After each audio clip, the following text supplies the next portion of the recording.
Alright, what you're about to hear here is I took this from the Obama Yes We Can speech, and I just want you to hear it as it is right now. Yes, we can. Yes, we can. Yes, we can.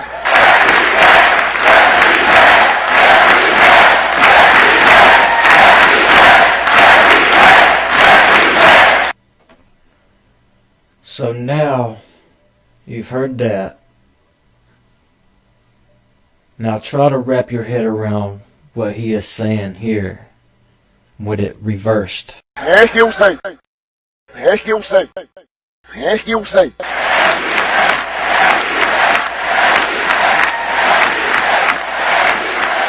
Do you know what goes on at Skull and Bones? Well, I have a family audience, so I can't say it. They have sexual rituals, some of the most ancient Egyptian rituals, where they believe they are possessed by entities, basically space aliens. When you're I don't believe this. Let's be clear.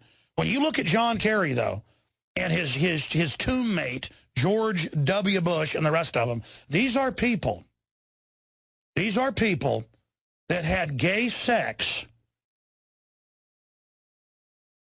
hundreds of times in coffins, begging for spiritual entities to possess them. And you know what? Put John Kerry on screen. You know what? Put the video from yesterday. That's the really crazy one. These are people that get in coffins hundreds of times and giant pits of feces and have sex with each other. John Kerry, ladies and gentlemen, is a member of a satanic death cult.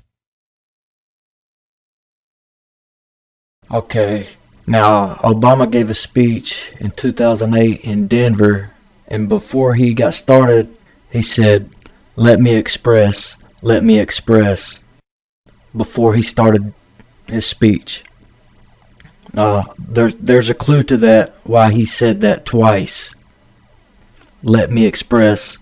If you listen to it backwards, it says, serve Satan. Now, the reason they do things in reverse comes from a book from Aleister Crowley. I'm going to do a little bit more research into that and put it in this video as well. Now, here it is backwards. Crazy, right? Okay, I was talking about Aleister Crowley earlier and talking about backwards reading and all that. This is backmasking in CDs and songs and speeches or whatever. Here's what it means. Backmasking is a recording technique in which a sound or message is recorded backward onto a track that is meant to be played forward. Backmasking is a deliberate process. Because we post a link to stuff and the Washington Post can take it down. But if I show it to you here, or I show you a video clip, or I show you Rothschilds wearing devil necklaces, or I show you articles about Francois Mitterrand, the former French leader, you can find all these articles about him obsessed with Luciferian rituals, him involved in all sorts of weird activity, his commissioning of the Louvre pink pyramid with 666 pieces of glass. I had a professor on a few years ago that published a book where they admit that the big parliaments in Ottawa and other areas in the provincial capitals are all built to occultic specifications of 666, and it's admitted, and they shut them down and do rituals in them. A lot of public buildings, they shut down areas of them and do rituals in them. And again, these are the religions that predate Christianity, that had to go underground under that. They don't call themselves devil worshipers. The devil is their god. Lucifer, the light bearer. And there's really 360 degrees in the Illuminati Masonic system. Low-level Masons don't even know this. And early on, we're not part of it because it even, Masonry goes back to Solomon and secret knowledge. And that was more of you'd call it the right hand of Jewish mysticism itself, that came out of, well, after the captivity, Babylonian and the Zohar and the rest of it. But that's all new compared to the Egyptian. This all is Egyptian. And then it went into Greece, and then that went into Rome. This is the system. And they're all about knowledge, how humans operate, study of knowledge, control. But within these larger schools of mystery school, many of which see themselves as altruistic, always at the core, the violent, the psychopathic, the murdering, the most brutal, always take control. So I'm giving you this from their perspective, you understand? That in this whole occult universe, which just means hidden, it's all the colors of the rainbow, but always at the heart of it are the most vicious, murdering, child-killing people you can imagine. Skull and Bones, Bohemian Grove, all of it. It is about how ruthless you can be. And you see this manifested, and we're going to Fritz here in a moment. I want to preface this. You see this manifested in every organized crime syndicate, whether they be Russian, Italian, Jewish, Latin American. You've got to kill an innocent to really get into the inner sanctum. Go kill that old lady. Go rob an old man in a truck and shoot him in the head. We want to see it on the news. Go kill a kid in a playground. Even in many branches of La Cosa Nostra, they burn images of Jesus and Mary and say a little devilish prayer.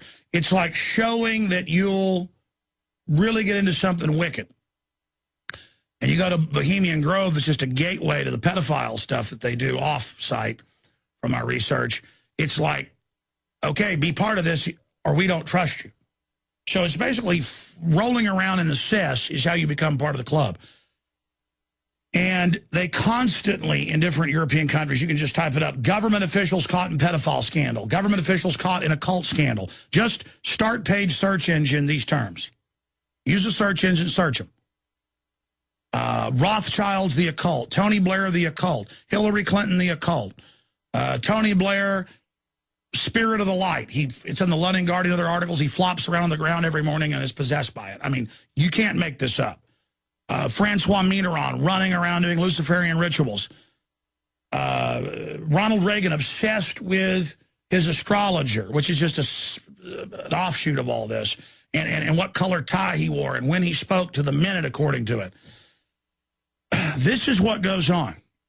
You know about Hollywood and the occult and the Rolling Stones and a sacrificed dead black child and no one got in trouble because government officials were there reportedly. You didn't know about that? Look it up. John Lennon, they tried, of course, to recruit him into this. That's why his later music was all about Luciferianism being bad, devil worship being bad, population control being bad, how the elite are devils. And so they killed him. Look at Eyes Wide Shut, Stanley Kubrick, who you better believe got invited to things like this. And there's names very similar to George Soros in it as, you know, the bad guy character. And his wife, he finds out, is really an occultist. And he died a day after refusing to cut 24 minutes of it. Well, they cut it. You better believe they cut out of this film. And I'm showing some video. Go ahead and play some audio with that as well. Start that over. Yeah, keep it rolling there. So, and then we also have a clip of a French film showing this, but